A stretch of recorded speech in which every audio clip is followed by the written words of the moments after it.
So welcome back. I've had the kit for a week, been poking away at it slowly but steadily, and I've run into a couple of pitfalls along the way which I wanted to share with you guys just in case you were curious. The biggest issue I found is that as I was going along following the directions, one of the things they wanted me to do, one of the first things they wanted me to do was to mount the neck to the base here and then drill the holes, which I did. I also did the same thing for all the other pieces of hardware. Got everything drilled.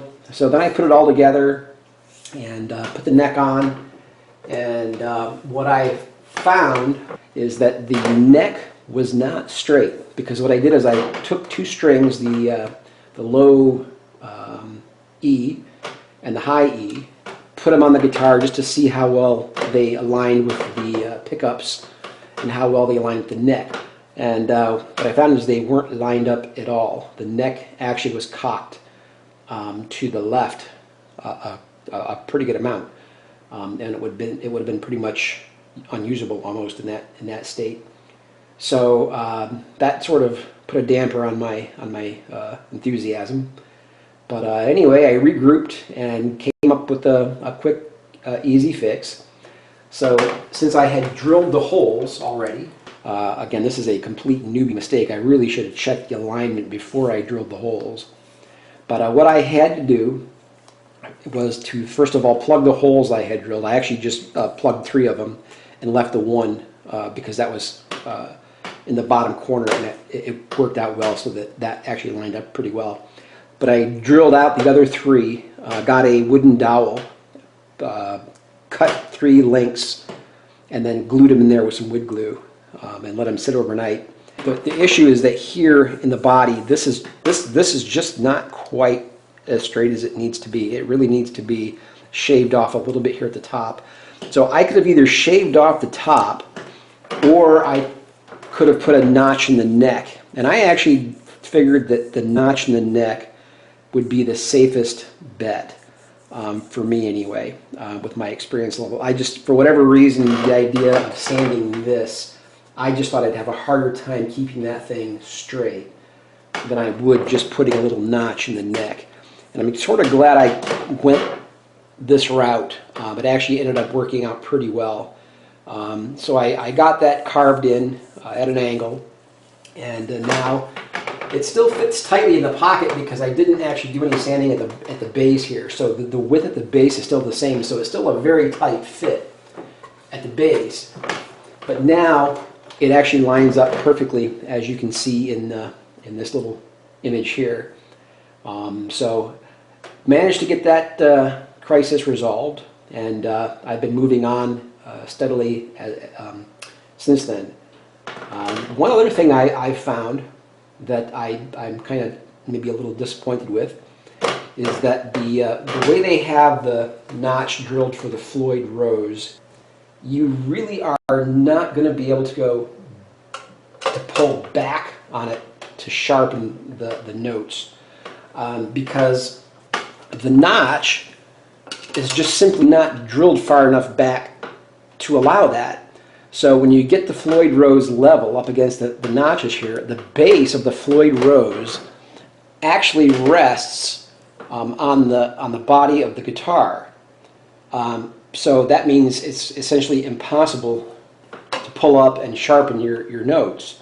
So the only thing you can do is go forward. So the only real solution to that is to essentially grind out the bass and move that back probably a good 1/4 of an inch. Yeah, I'd say about a 1/4 of an inch to get this thing to the point where you can pull it back at all. If you really wanted to pull it back significantly, you'd really want to go even further than that. But just to get it to the point where you can sharpen it, pull it up and sharpen your notes a significant amount, is going to require a pretty good sized notch. Now it looks like when they routed it, let me get this neck off here before I damage it. Pull that off. So it looks like when they routed it, they did leave a little lip here, and I'm assuming they left that little lip there so that you could more easily grind that out to give yourself a little extra room. I don't think that's quite far enough. So I'm debating whether I really want to do that. I would like to have it a fully floating bridge, but I'm not sure that I'm going to be able to, or I'm not sure I want to take the risk of damaging the top here. I'm not that good at woodwork, and I don't really have the tools. I'd be stuck pretty much using a Dremel to do that, and I don't know if I can get a nice straight line or not. The one other decision I made that was kind of, and again, this isn't an issue, this is just a choice I had, which is kind of the cool thing about having a kit guitar, you can actually make your own choices. But generally speaking, with all the EVHs I've seen, they have the pegs basically more or less at a 90-degree angle to the headstock. So as I've got these here 90 degrees to the headstock, most of them are pretty close to 90 degrees to on the other side as well. I decided I actually preferred the look where it went basically just straight across at an angle. I just thought that gave it a little bit more sass. So I actually opted to do it this way rather than angle these upwards. And to me, I think that looks kind of cool. Makes it look a little sassy. So that was the one deviation I made from the instructions. But other than that, it's coming along well. I'm playing around with stains. I bought a couple different kinds. I bought some these Quilted dye powder stains. They actually have a kit that comes with 5 colors that you can use. You can mix them and make your own various shades or different colors all together if you want by mixing the different powders. So I've been experimenting with these, and I also bought a color tone, which is one of the more popular ones I've seen on YouTube. This is the what is it, Vintage Amber, something like that. Yeah, Vintage Amber, which is the color I'm probably going to end up going with the top, is the Vintage Amber. But I've been toying with some techniques and some different colors just to see what I really want to do. I'm not really positive at this point. This is sort of my samples. My wife actually likes the purple quite a bit, and she wants me to do it in purple. I'm not sure if I have the courage to do that, honestly. But I've seen this EVH with the Vintage Amber, and it looks really, really good. But I've actually seen an actual EVH guitar in the purple, and I like it quite a bit. However, they did it purple with a sunburst pattern, so it was purple in the middle, and then it faded out into I think almost a black. And I'm not gonna try the fade technique, because that's just, for my first attempt at this, I'm just not gonna do it. I'm sticking with some solid colors all the way around.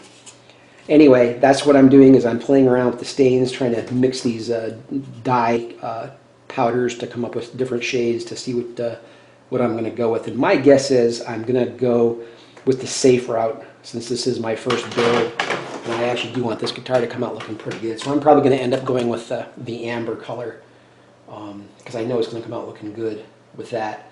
Although I got to tell you, the purple would look wicked. Yeah, I don't know. That's tempting. We'll see.